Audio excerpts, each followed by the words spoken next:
Have you ever heard of a civilization so desperate, so consumed by fear, that they would offer their own children to appease their gods? It sounds like the stuff of nightmares, a plot from a dark fantasy novel. But for centuries, this was the accusation leveled against one of the ancient world's most powerful empires, Carthage.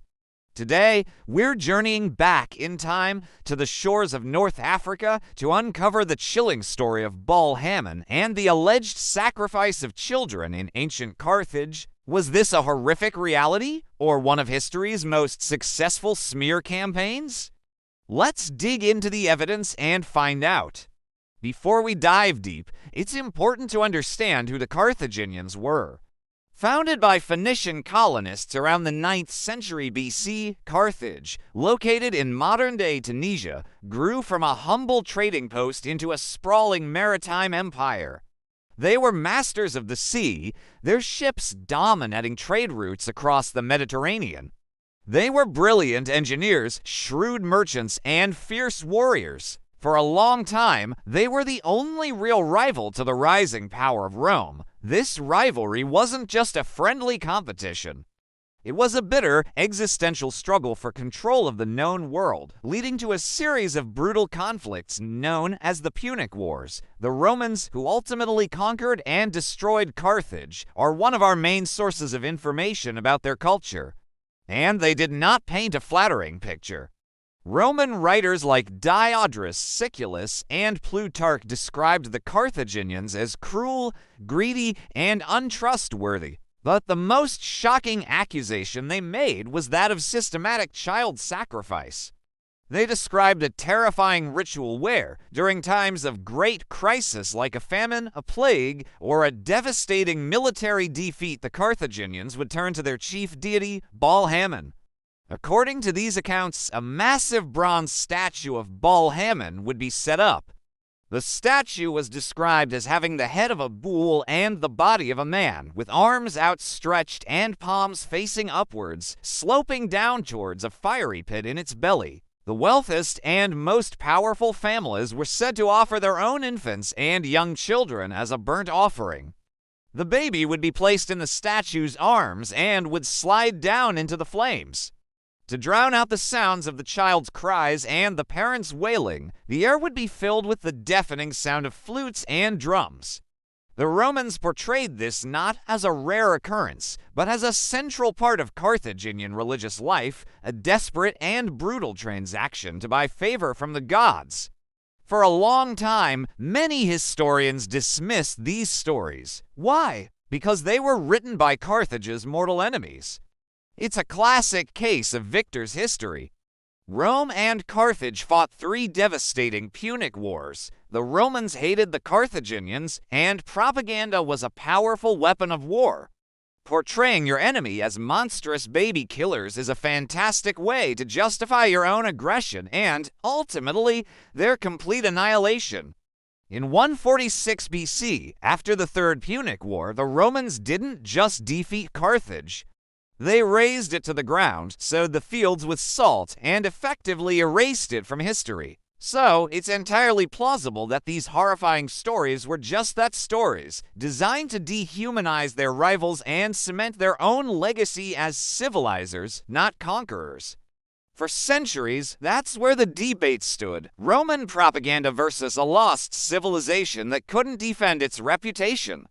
But then, archaeology began to unearth new evidence that threw the entire debate wide open. Starting in the late 19th and early 20th centuries, archaeologists digging in Carthage and other Phoenician colonies like Sicily and Sardinia began to find something peculiar: special cemeteries, set apart from the regular burial grounds for adults.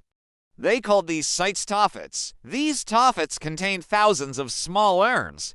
And inside these urns were the cremated remains of the very young. We're talking mostly newborns and infants under the age of 1, and occasionally young children up to about 4 years old. Alongside the ashes were often the remains of young animals, like lambs or kids. The urns were buried under stone markers, or stelae, many of which were inscribed with dedications. These inscriptions often thanked the gods Baal-Hamon and his consort Tanit for granting a prayer. A typical inscription might read, "To our Lord, to Baal-Hamon, the vow which was vowed," because he heard his voice and blessed him. So, what does this mean? On one hand, this looks like a smoking gun. Thousands of urns filled with the ashes of infants, buried in a sacred precinct dedicated to the very gods mentioned in the Roman texts.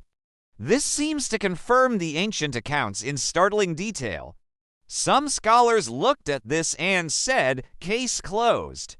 The Romans were telling the truth. The scale is staggering. The Tophet of Carthage alone is estimated to contain the remains of over 20,000 children deposited over several centuries.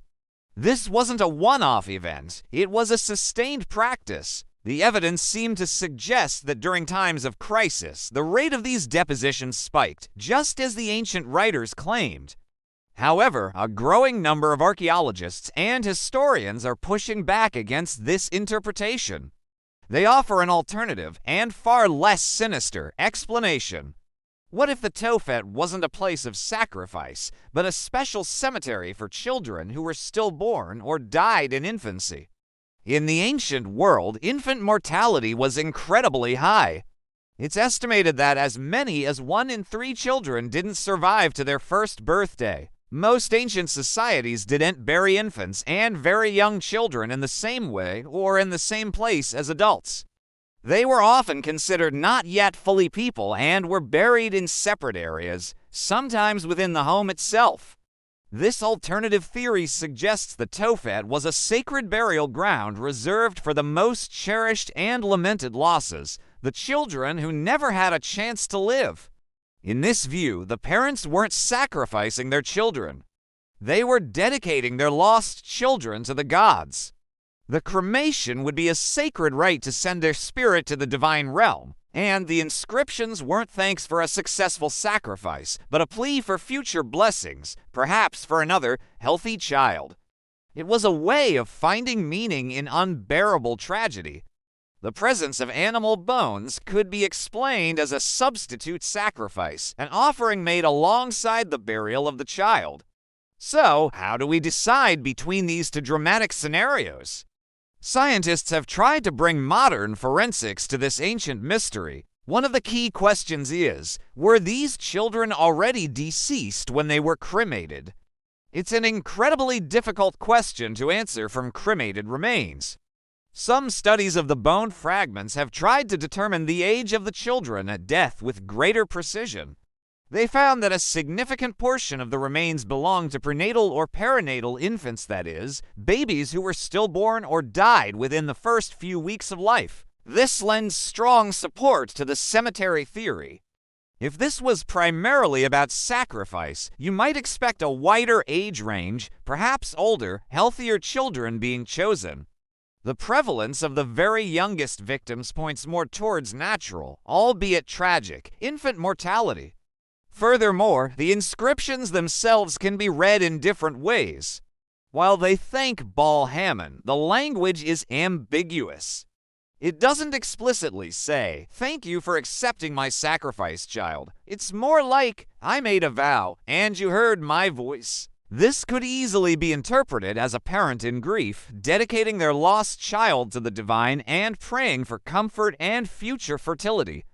It transforms the Tophet from a place of horror into a place of deep sorrow and communal mourning, a sanctuary where families could navigate the most profound loss imaginable. Ultimately, the debate over Carthaginian child sacrifice is a powerful lesson in how we interpret history. We are left with ambiguous archaeological evidence and biased historical texts. There is no simple answer. The truth might lie somewhere in the middle. It's possible that the Tophet was primarily a cemetery for infants, but that in times of extreme desperation, on rare occasions, actual sacrifice did occur.